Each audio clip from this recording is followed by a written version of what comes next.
Bienvenue sur BK Podcast. Tout dépend de l'heure à laquelle vous allez regarder cette vidéo. Je m'appelle Bruno Kalubwende. Je suis très heureux de vous savoir nombreux en train de regarder nos programmes ici à BK Podcast. Si vous êtes nouveau, je vous supplie de vous abonner et de laisser moi un commentaire au bas de l'écran, mais aussi de partager cette vidéo avec les personnes que vous aimez pour supporter le travail que nous faisons ici, mais aussi aider notre plateforme à atteindre un large nombre de personnes. Aujourd'hui, j'ai 3 ou 4 sujets avec lesquels je voudrais m'entretenir avec vous. Le premier sujet, c'est effectivement, si vous suivez les nouvelles ici aux États-Unis, vous êtes au courant du feu infernal qui est en train de consumer la ville de Los Angeles principalement, mais aussi en général le district de Los Angeles. Mais je vais aussi parler de l'inauguration du président Trump qui est prévue le 20 janvier prochain, donc dans plus ou moins 10 jours à partir de l'heure où nous enregistrons cette vidéo.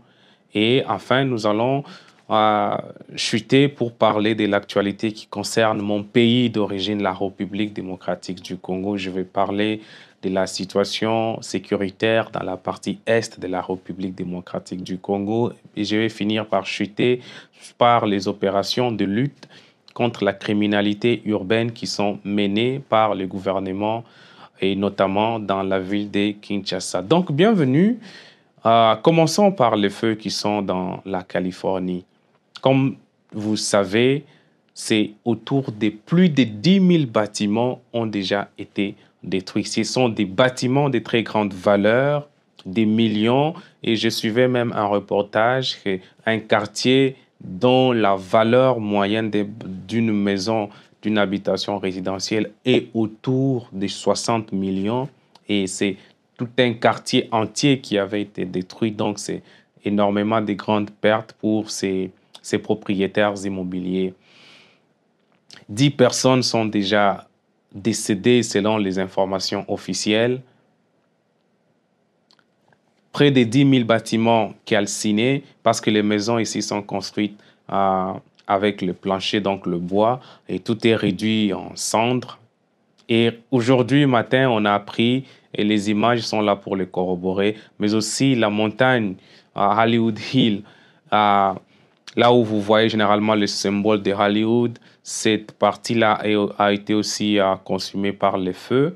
Mais les feux, jusqu'à présent, les origines du feu n'ont pas encore été déterminées. Mais la spéculation qui me retient à propos de cette situation, c'est moi qui suis lecteur de la Bible. Et début et la fin de l'année, je me suis plongé à étudier profondément les 5 premiers livres de la Bible, le Pentateuque, dont pour l'opinion commune attribue l'auteur de ces livres qui est Moïse. Mais je suis en train d'étudier profondément cela pour m'enrichir. Et quand vous étudiez ce premier livre, vous voyez des récits qui ont l'air mythiques. Par exemple, l'inondation qui a eu lieu sur toute la terre entière à l'époque de Noé, mais aussi la destruction ou bien les destructions des villes de Sodome et Gomorrhe. Donc, quand je suis cette nouvelle, j'ai tout de suite fait un parallélisme entre cela. Parce que la première chose que j'ai regardée dans l'étude approfondie de ces premiers livres, de ces 5 premiers livres de la Bible, c'est que beaucoup de scientifiques, d'une part, sont en train de dire que ce sont des récits mythiques qui permettent d'expliquer des phénomènes et que ce ne sont pas des faits qui se sont historiquement produits. Mais la minorité des chrétiens soutient que ce sont des faits historiques et que les 5 premiers livres de la Bible doivent être pris pour ce qu'ils sont, littéralement la parole de Dieu ou l'inspiration divine. Et l'une des critiques qui est faite, c'est de dire qu'il est impossible que des inondations s'effacent sur la terre entière. Ou bien il est impossible que les villes comme celle de Sodome et Gomorrhe aient été détruites dans l'immédiat et qu'on trouve rarement des traces enfouies même dans la mer morte. Le parallélisme que je fais entre ceux-là, c'est effectivement ce que nous sommes en train de voir. C'est-à-dire que malgré tous les efforts qui sont fournis, malgré les moyens qui sont déployés, il est impossible de contenir ces feux. Et même le service d'incendie sont perdus. Déjà, on racontait qu'il n'avait pas suffisamment d'eau pour contenir les feux et tous les efforts qui sont faits sont vraiment minimes. Rien n'est sous contrôle et ce feu va malheureusement continuer à faire des dégâts. Et cela permet de dire que si des phénomènes comme ça peuvent se faire effectivement dans l'étendue uniquement de la ville de Los Angeles, mais il est possible que des faits comme ceux-là se soient faits sur l'étendue de la terre entière, où vous avez une inondation des eaux qui couvrent l'espace de la terre entière, comme au temps de Noé. Mais vous avez aussi la destruction rapide et brutale des villes de Sodome et Gomorrhe. Mais l'analogie avec les villes de Sodome et Gomorrhe est très importante parce qu'il vous souviendra que Los Angeles, c'est les sanctuaires même de l'homosexualité ici aux États-Unis. C'est les sanctuaires de toutes les perversions sexuelles qui sont essentiellement poussées par l'industrie du cinéma, l'industrie du divertissement. La communauté LGBTQ est essentiellement forte à Los Angeles, en particulier, mais dans toute la Californie. Et même la responsable du service anti-incendie de Los Angeles, on raconte que c'est une lesbienne. Et donc, à Los Angeles, la perversion sexuelle est au comble. Et il y a, sur les réseaux sociaux, un groupe de personnes qui pensent que ces feux sont les jugements de Dieu ou un avertissement de Dieu qui nous fait voir qu'il est contre la manière dont la perversion sexuelle a atteint son niveau les plus élevés, un peu semblable à ce qui s'est passé au temps de Sodome et Gomorrhe. Le mariage entre hommes et hommes sont permis, femmes et femmes sont permis. Et ces homosexuels adoptent des enfants, mais la plupart de ces enfants subissent des abus sexuels comme pas possible. Et donc, c'est quelque chose qui est très regrettable. Et moi, personnellement, je suis tenté à soutenir ce point de vue qui dit que c'est un avertissement de Dieu, parce que Dieu parle tantôt d'une manière, tantôt d'une autre, et il peut utiliser les phénomènes naturels pour apporter un message. Et il est possible que cela soit compris dans ce sens où c'est un événement spirituel. Mais dans tous les cas, 10 000 bâtiments de grandes valeurs ont été détruits, 10 personnes déjà tuées, plus de 190 000 personnes évacuées et le feu est incontrôlable. Cela pousse tout simplement. J'ai même vu des vidéos où certains ne voulaient pas quitter leur maison parce qu'ils avaient investi dans cette maison. C'est une maison qu'ils ont héritée de leur père, etc. Donc c'était tragique. Mais dans tous les cas, disais-je, nos prières s'adressent, nous gardons ces personnes que nous ne connaissons pas en prière et nous souhaitons que le plus de vies humaines soient épargnées, mais que les biens, même des grandes valeurs, peuvent toujours être récupérés plus tard. Mais c'est une situation fortuite. Malgré tous les efforts qui sont fournis par les autorités locales, le feu est très loin d'être maîtrisé, donc la pagaille va continuer dans les jours qui suivent. Je vous informe que ça fait maintenant 3 jours que le feu est en cours et personne n'est en mesure de le maîtriser. Et d'ailleurs, il n'y a même pas suffisamment d'eau pour contrer le feu, donc nous allons assister impuissamment à ce que ces phénomènes naturels aillent jusqu'au bout et se terminent. Parce que la Californie est essentiellement un désert, les conditions environnementales ont aussi favorisé cela avec des vents violents qui trouvent la sécheresse très grave.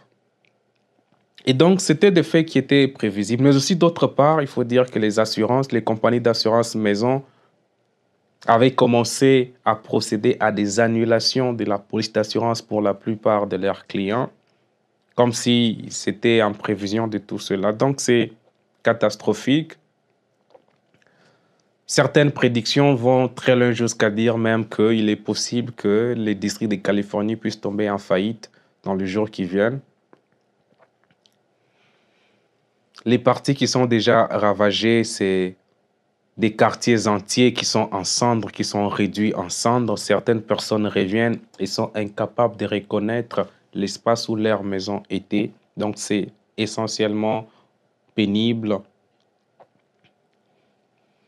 Et l'opinion, c'est de dire que ces feux sont un jugement de Dieu, à la lumière ou à l'exemple de la destruction des villes de Sodome et Gomorrhe dans l'Ancien Testament à cause de l'immoralité sexuelle, de l'homosexualité qui avait atteint son paroxysme dans ces deux villes-là. Et au bas de l'écran, dites-moi ce que vous pensez. Est-ce que vous êtes d'avis que c'est un jugement de la part de Dieu ou c'est juste une combinaison des facteurs naturels? Mais dans tous les cas, nos prières s'adressent à Dieu pour toutes ces personnes qui sont en train de vivre cette tragédie, et nous souhaitons que ce feu puisse s'arrêter, que ce feu soit maîtrisé dans les jours qui viennent ou dans les heures même qui viennent. Mais c'est des images difficiles. Et ces images évoquent aussi l'idée. Vous savez, même par exemple, quand les enseignements du Nouveau Testament de la Bible disent, notamment dans l'épître de Pierre, que nous attendons selon sa promesse une nouvelle terre, un nouveau ciel, car ce monde ici sera réservé au feu. Quand vous voyez ce feu comme ça qui fait des dégâts dans une ville, il n'est pas très impossible d'imaginer un feu comme celui-là à l'espace de l'univers entier qui... Donc, des événements comme ceux-ci sont là pour nous rappeler effectivement que ce monde a été créé par quelqu'un et que nous, les humains, malgré les avancées technologiques, malgré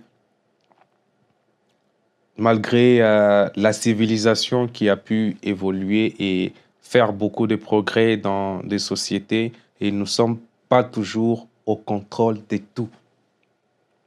Parce que la Californie, c'est l'un des États les plus forts. C'est l'un des États les plus forts économiquement aux États-Unis. Et même l'économie de la Californie peut rivaliser avec certaines économies occidentales. Donc l'économie de l'État de la Californie peut rivaliser avec certaines économies occidentales. Et malgré toutes ces prouesses économiques, malgré tous ces moyens, il est pratiquement difficile de contenir ces feux dont l'origine n'a pas encore été déterminée. Et comme nous l'avons dit, il y a une opinion importante sur les réseaux sociaux qui dit que cela relève de la colère de Dieu et qui est contre un jugement contre l'homosexualité, la perversion sexuelle. Mais je sais par exemple que l'un des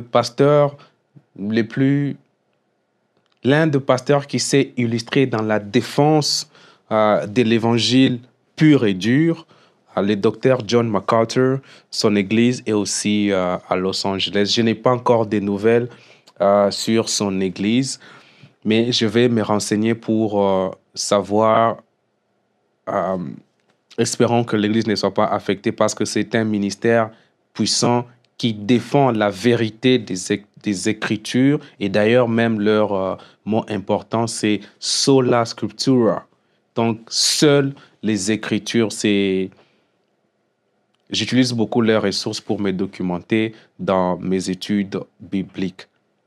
Et donc voilà ce que j'avais à dire par rapport à ce feu. Maintenant, je veux transitionner à un autre point important, toujours ici aux États-Unis, c'est l'inauguration du président Trump.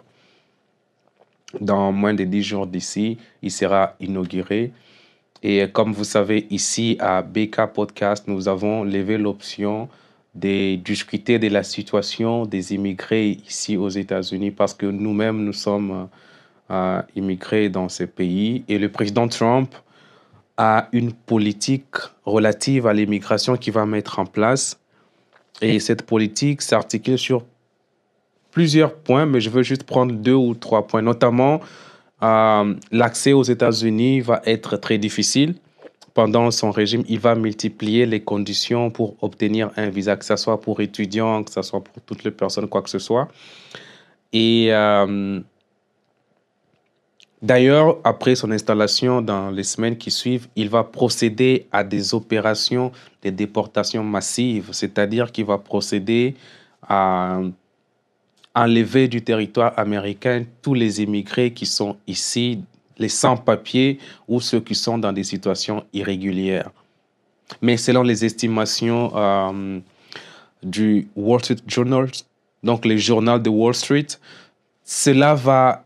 les opérations vont coûter environ plus de 100 milliards de dollars qui sont repartis sur 4 ans.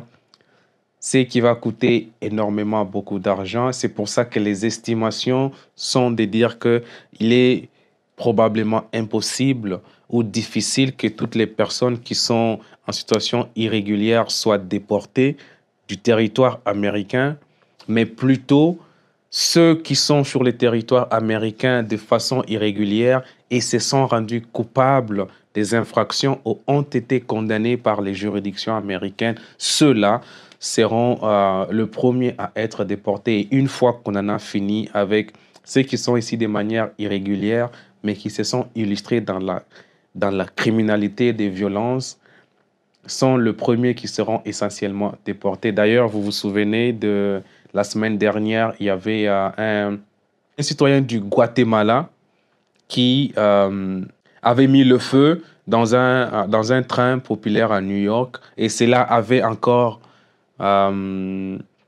augmenter les sentiments publics dans l'opinion pour soutenir la déportation massive, de dire que de personnes qui viennent d'autres États viennent pour s'aimer l'insécurité. Ici, ils commettent des viols sur mineurs, des prostitutions, des ventes de drogue et toutes sortes de choses.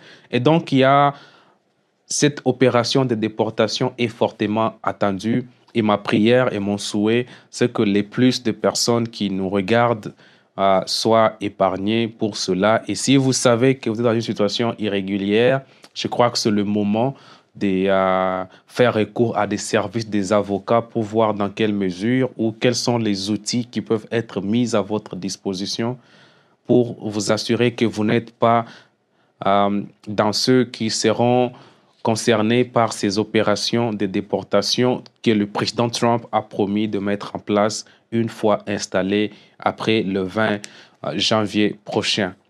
Donc, c'est cela l'actualité qu'il y a en ce qui concerne la situation de l'immigration ici aux États-Unis.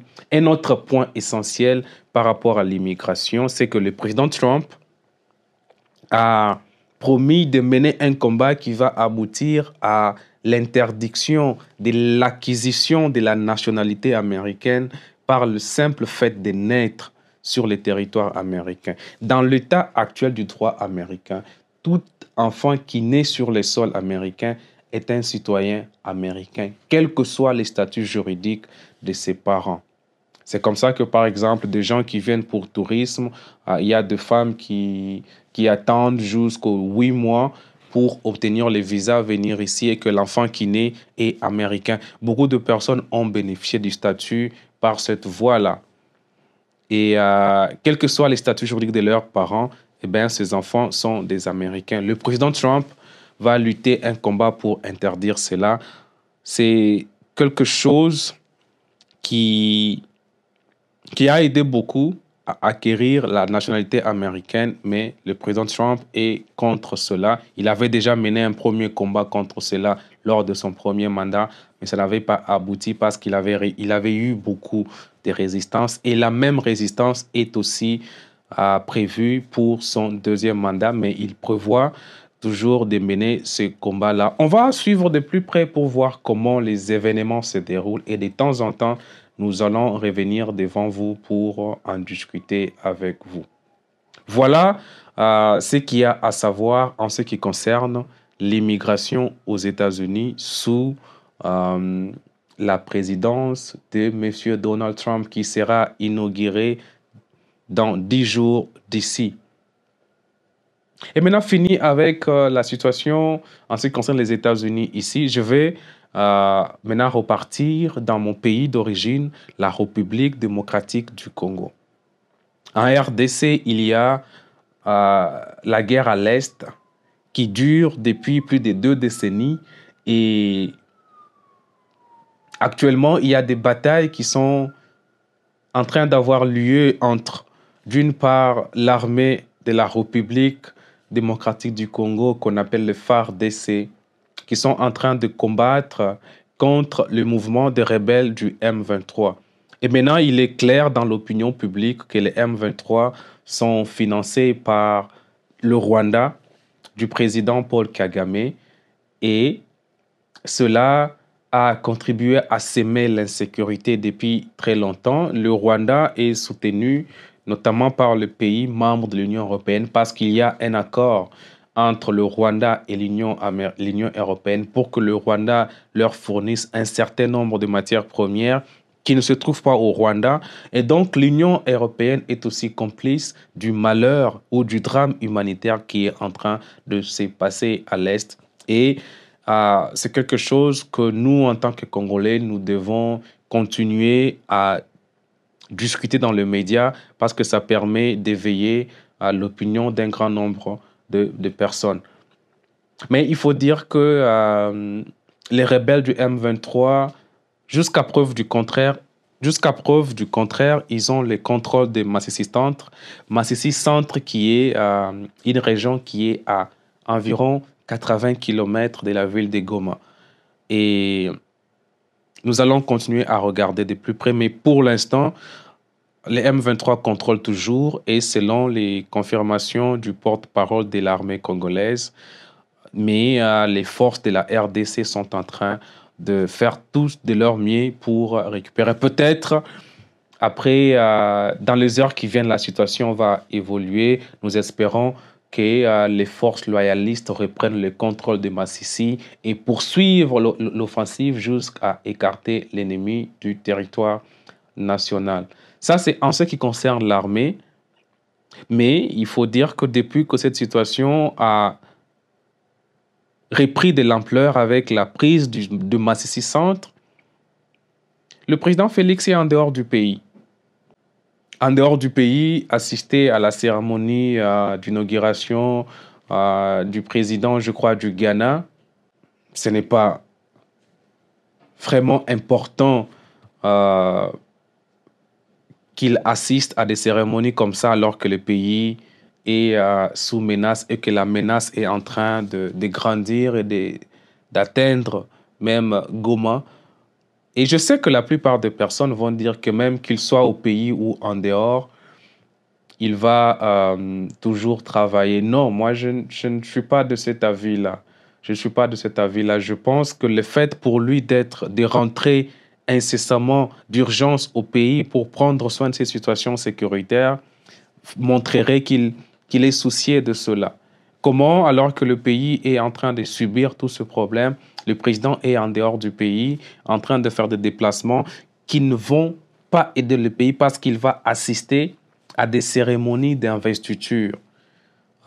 Notamment, il a assisté à l'investiture d'un président africain, et puis il est au Qatar, il est attendu pour aller au Guatemala. Mais pendant ce temps, l'insécurité est en train de battre de l'aile dans la partie Est.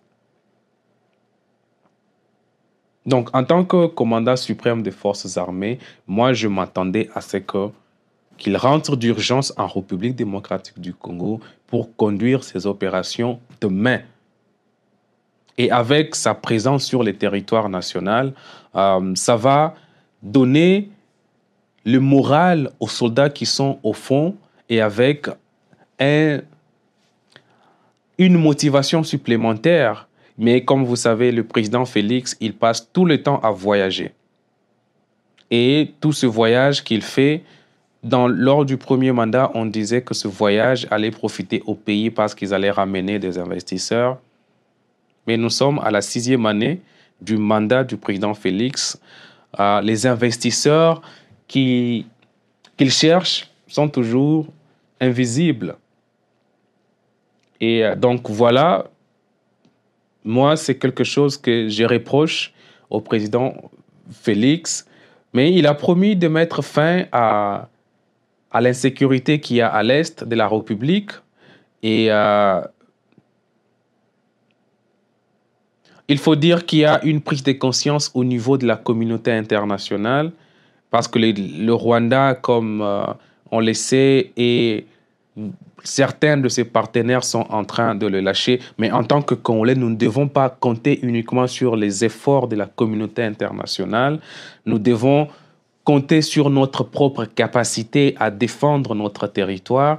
Et c'est cela ce qui est le plus important, parce que l'État a la mission de garantir la sécurité à tous ses citoyens. Et pendant près de 30 ans, le Congo a failli à cette obligation de garantir la sécurité pour les citoyens qui sont dans la partie Est. C'est vrai que la raison, c'est que la jalousie causée par la richesse minérale du territoire congolais, mais il nous revient à nous, Congolais, de mettre des moyens en place pour que nous ne soyons plus victimes de la jalousie de nos voisins. Et sur ce point, nous soutenons tous les efforts qui sont menés par le gouvernement pour mettre fin à cette guerre à l'Est qui n'a fait que durer.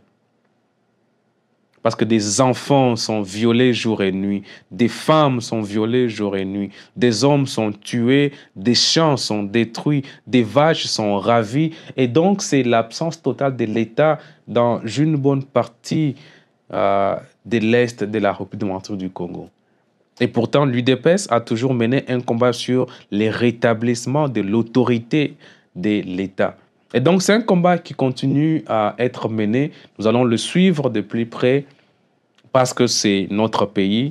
Bien que les États-Unis soient notre pays par choix, mais nous sommes nés Congolais et nous restons Congolais, quelles que soient les circonstances. Donc voilà ce que j'avais à vous dire en ce qui concerne la situation sécuritaire à l'Est et notamment la bataille autour du contrôle des Massissi Centre. Donc jusqu'à preuve du contraire, Massissi Centre est toujours aux mains du M23, mais les FARDC sont en train de mener des efforts importants pour récupérer cette partie du territoire national et pour repousser l'ennemi et éventuellement continuer les opérations jusqu'à mettre l'ennemi hors d'état de nuire.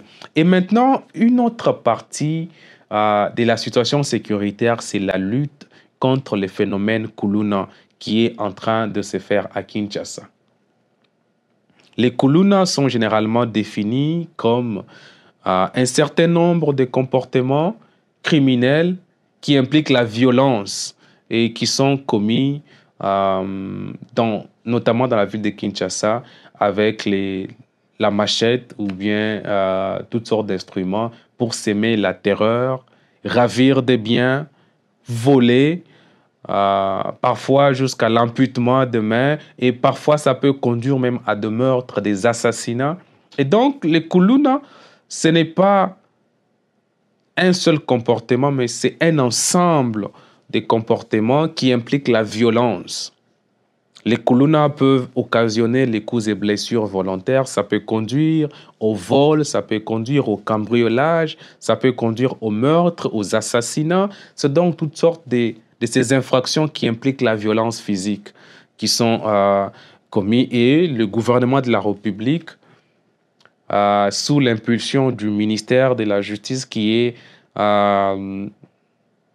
aux commandes de Maître Constant Moutamba et qui est applaudi par la plupart des Congolais, à raison d'ailleurs, parce que il annonce la lutte contre ces phénomènes avec un ton dur. Et la plupart des Congolais les soutiennent. Même de loin, nous soutenons les efforts qui sont menés. Mais j'ai juste quelques observations à faire par rapport à l'application de la peine de mort sur les Kuluna. Il faut dire que la peine de mort est prévue par notre code pénal, notamment à l'article 5, qui est l'un des articles clés du code pénal, livre premier, qui organise les règles générales en matière de répression des crimes. Donc l'article 5 prévoit dans la nomenclature la peine de mort. Et la Constitution qui avait été adoptée en 2006 pose le principe de la sacralité de la vie humaine. Et donc il y a une doctrine au sein de la faculté des droits qui estime que c'est une abrogation implicite de la peine de mort, mais dans tous les cas, ça reste une discussion doctrinale, mais l'opinion majoritaire, c'est que la peine de mort est toujours consacrée dans le droit positif. C'est à ce titre-là que dans le cadre des opérations qui sont luttées contre les Kuluna ou bien la criminalité urbaine, la peine de mort a été requise pour ceux qui ont commis des infractions de meurtre, d'assassinat, d'empoisonnement et toutes ces infractions pour lesquelles la peine de mort est encore prévue. Donc, ma première observation de dire que non, la peine de mort est prévue, elle est prévue dans le droit positif congolais. Donc, c'est quelque chose qui doit s'appliquer, mais seulement il y avait un moratoire qui avait été approuvé pour lever l'exécution.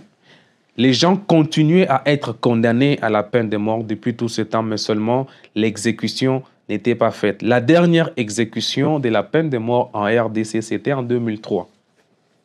Donc, depuis 2003 jusqu'à maintenant, il n'a pas eu d'exécution de la peine de mort et les moratoires avaient été levés l'année dernière et cela a été confirmé cette année pour que la peine de mort soit essentiellement appliquée. Et le gouvernement a fait l'option de l'appliquer dans le cadre de la répression de la criminalité urbaine. Ma réserve en tant que juriste, mais aussi en tant qu'avocat, c'est de dire que ce sont des procès qui sont faits dans la rapidité. Et dans la rapidité, il y a des erreurs, il y a un grand risque, il y a une probabilité forte d'erreurs humaines. Erreurs humaines involontaires, notamment à cause de la faillibilité de l'être humain. Souvenez-vous que errare humanum est. Si un juge commet une erreur et que quelqu'un est par la suite de cette erreur exécuté à mort, c'est vraiment tragique. Il n'y a plus rien qu'on puisse faire. Effectivement, comme ceux qui meurent à cause de l'incompétence de médecins ou des infirmiers. Et donc, il est vraiment nécessaire de prendre toutes les précautions nécessaires pour s'assurer que on exécute uniquement les personnes dont la culpabilité ne peut pas être doutée.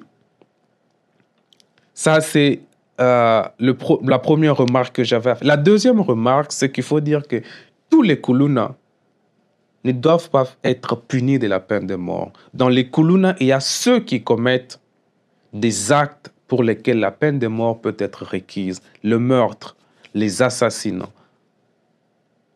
les empoisonnements, toutes ces choses. Et puis, mais aussi les terrorismes tels que définis par le code pénal militaire.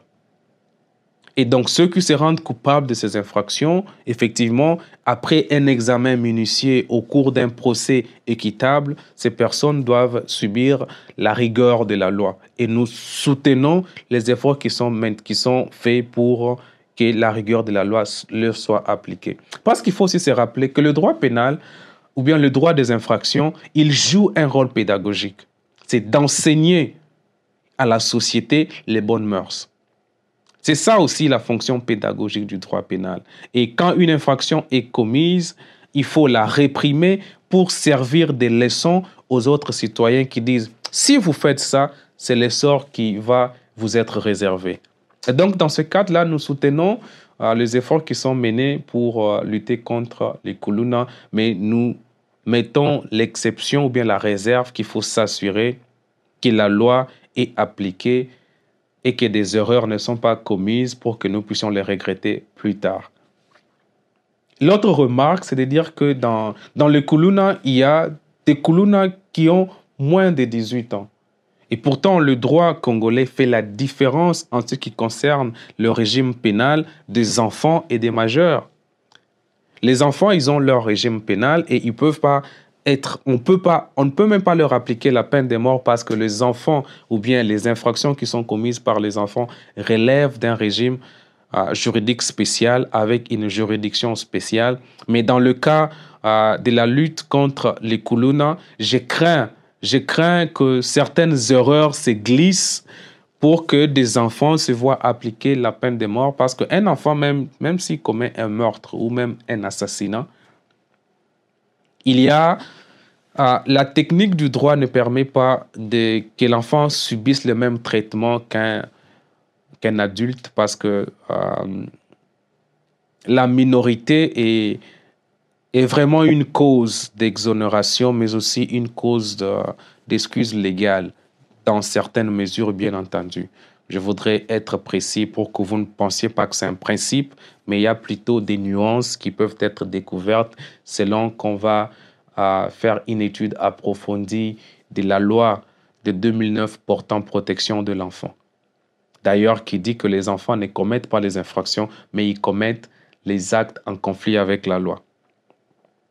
Et là, c'est juste une dimension juridique, mais je crois qu'elle ne concerne pas la plupart des personnes qui nous suivent. Mais j'aime donner ces détails parce qu'à la base, j'ai une formation de droit et quand je parle de ces choses, j'aime en parler avec des détails pour que vous compreniez essentiellement ce que vous ne pouvez pas trouver chez les journalistes qui relayent les faits avec leur formation de journalistes. Ils n'ont pas ces backgrounds-là qui leur permettent d'entrer dans les méandres les plus profondes de l'application de la loi pénale.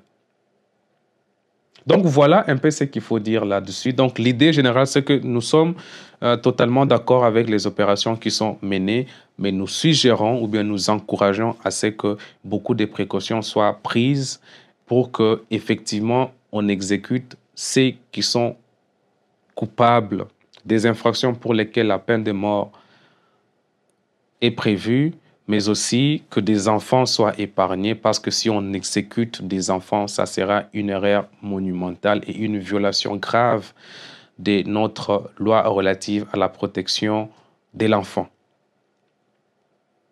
Mais aussi un autre problème de droit ou un autre débat juridique qui a lieu, c'est la question de la révision ou du changement de la Constitution parce que le président Félix Tshisekedi Tshilombo, lors de sa tournée dans les provinces du Tanganyika, mais aussi dans le Kasaï, il a émis le souci de convoquer cette année une commission d'experts pour réfléchir ou faire une évaluation de la Constitution pour voir si il n'est pas l'heure de modifier ou de carrément changer des constitutions.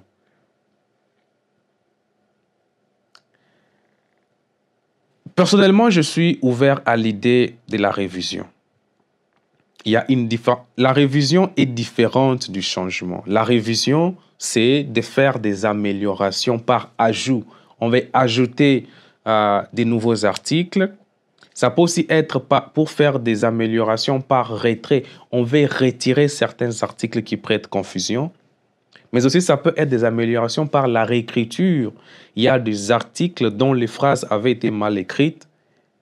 On veut les réécrire autrement. Donc, la révision s'est faite dans ces trois sens-là. Le premier sens, c'est qu'on fait un ajout tout en gardant l'esprit fondamental du texte, ou on fait un retrait, toujours en gardant l'esprit et la lettre, l'esprit général du texte, ou on améliore la réécriture, soit en ajoutant un simple mot, ou bien en bougeant une virgule, en déplaçant une virgule pour la mettre soit après 2 ou 3 mots. Alors que, parce que Le droit, si vous ne le savez pas, l'endroit où la virgule est placée peut aider à innocenter quelqu'un dans un procès à cause d'une virgule ou même d'un point ou même d'un mot mal écrit par les législateurs parce que en tapant, il y a une erreur qui peut se glisser. Et cela peut profiter à épargner quelqu'un d'aller en prison à cause d'une virgule, etc. Et donc, c'est cela le sens qui est généralement donné à l'idée de la révision. Mais le changement, c'est faire la table rase. Le changement, c'est enlever la constitution qui est en vigueur et la remplacer par une nouvelle.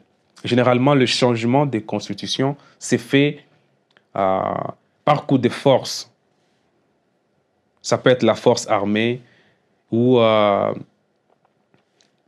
petit groupe, une légion de l'armée qui prend le pouvoir et une fois qu'ils arrivent au pouvoir, ils vont suspendre la constitution, ils vont faire une constitution de transition et après, ils vont élaborer une nouvelle constitution. Ça peut se faire par le voie de force comme cela, mais ça peut aussi se faire par un coup de force de ceux qui sont au pouvoir.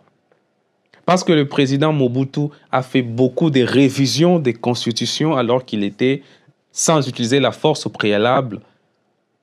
Il a commencé par la force et plus tard s'est imposé, comme il était devenu un roi monarque, il pouvait changer les règles du jeu comme bon lui semblait. Et donc, le changement de la Constitution n'est pas prévu par la Constitution actuelle. Et d'ailleurs, dans l'histoire du droit constitutionnel contemporain, vous n'avez aucune Constitution qui prévoit les mécanismes de son changement. Et dans les constitutions, il y a plusieurs types de constitutions. Il y a des constitutions qui sont souples et celles qui sont rigides. Les constitutions souples prévoient les mécanismes simples de leur révision.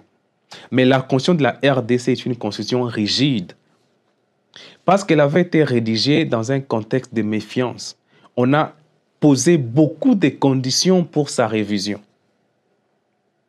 Et d'ailleurs, vous savez, l'article 220 énumère certaines matières qui ne peuvent pas faire l'objet de la révision. L'article 220 est ce qu'on appelle la clause express qui énumère certaines matières sur lesquelles toute révision est possible. Donc, notre droit ne prévoit pas un mécanisme de changement des constitutions et d'ailleurs, aucune constitution définitive ne prévoit les mécanismes de changement. Les constitutions définitives s'opposent aux constitutions transitoires ou bien celles qui sont là pour une certaine durée. Généralement, quand il y a une transition, il y a un texte temporaire qui est appelé à être remplacé par un texte définitif. Et notre constitution du 18 février est une constitution définitive. Donc, elle ne prévoit pas les mécanismes de son changement. Mais force est de constater que la plupart des intellectuels congolais, même des professeurs de droit public, qui savent ces différences élémentaires, sont en train de soutenir les points de vue qui sont émus par des individus comme Augustin Kabouya, qui ne comprend rien du tout du droit constitutionnel, mais qui est intéressé par la conservation du pouvoir politique par sa famille politique. Et on ne peut pas lui en vouloir pour ça. C'est même cela la mission d'un parti politique. Le parti politique vise à conquérir le pouvoir et à le maintenir le plus longtemps possible par tous les moyens. Mais de moyens légaux.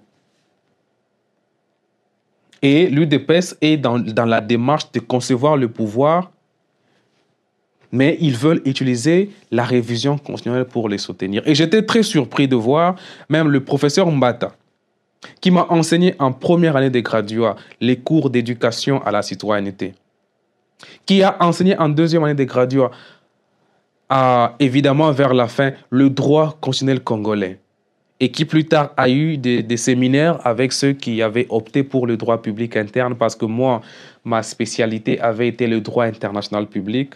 Il a eu des séminaires sur des études approfondies en matière constitutionnelle. Donc, c'est un professeur qui a toujours soutenu que la constitution que nous avons était la meilleure de l'histoire de la RDC. Mais tout d'un coup, il n'y a même pas 3 mois, il a changé, il a fait un virement, comme on dit, je vais dire, à 90 degrés pour s'aligner dans l'optique de l'opinion politique, parce que le professeur Mbata, au-delà d'être un professeur éminent de droit constitutionnel, c'est d'abord un politicien. Et dans la politique, il y a la discipline des partis politiques. Et tout ce que Kabouy a dit, le professeur Mbata doit s'incliner parce que c'est comme ça que la politique est faite en RDC. Et cela est très malheureux. Donc, moi, je suis opposé à l'idée du changement total de la Constitution, mais je suis plutôt ouvert à l'idée d'une révision partielle pour améliorer, pour retirer certains articles qui prêtent à confusion, mais aussi qui divisent l'opinion. Mais je ne suis pas pour changer tout cela parce que le changement de la Constitution est très dangereux. D'abord, ça va coûter beaucoup d'argent. Et pour qu'une nouvelle Constitution soit écrite, ça va coûter beaucoup d'argent. Il faut qu'elle soit approuvée par les référendums. Et ça va prendre beaucoup de temps. Et pendant ce temps, ça sera un temps d'incertitude où le gouvernement avec l'armée, effectivement, va vouloir imposer la loi. Mais il y a plusieurs personnes qui vont s'élever pour dire, effectivement, que vous n'êtes plus au pouvoir en vertu de la Constitution. Et ça va aller de rébellion en rébellion. Donc, c'est un jeu très dangereux auquel il ne faut pas se prêter. Surtout en ce moment où la partie Est est toujours en insécurité. Mais aussi, je suis contre l'idée de changement des constitutions parce que l'histoire récente du Congo, nous venons d'une histoire où vous avez quelqu'un qui a géré le pays pendant 37 ans, qui a géré le pays comme un royaume, comme une monarchie.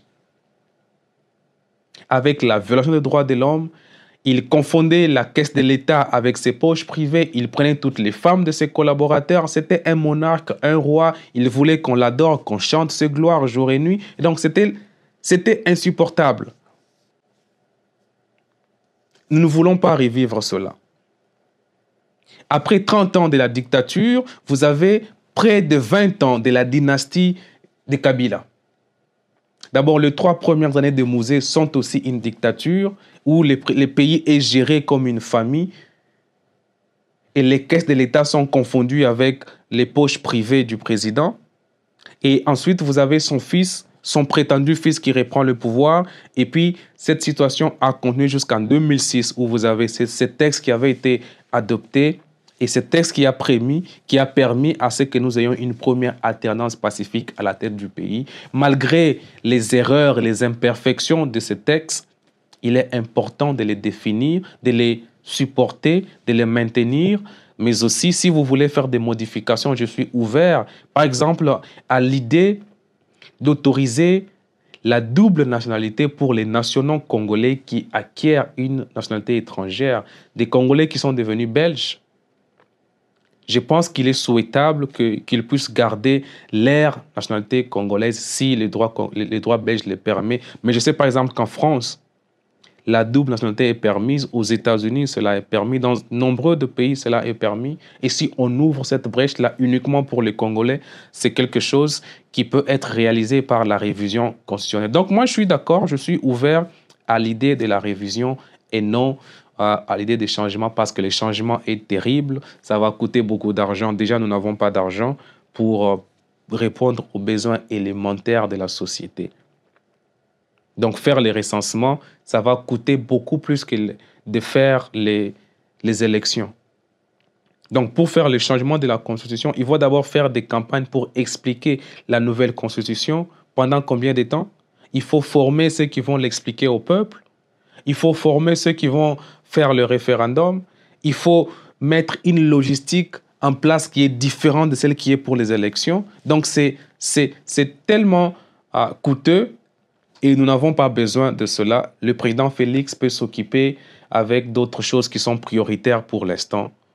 La paix à l'Est, les développements économiques, l'état de droit, l'accès à l'éducation, l'accès aux soins de santé de qualité pour toute personne. Donc, il y a plusieurs points qui sont prioritaires pour lesquels le gouvernement peut s'atteler.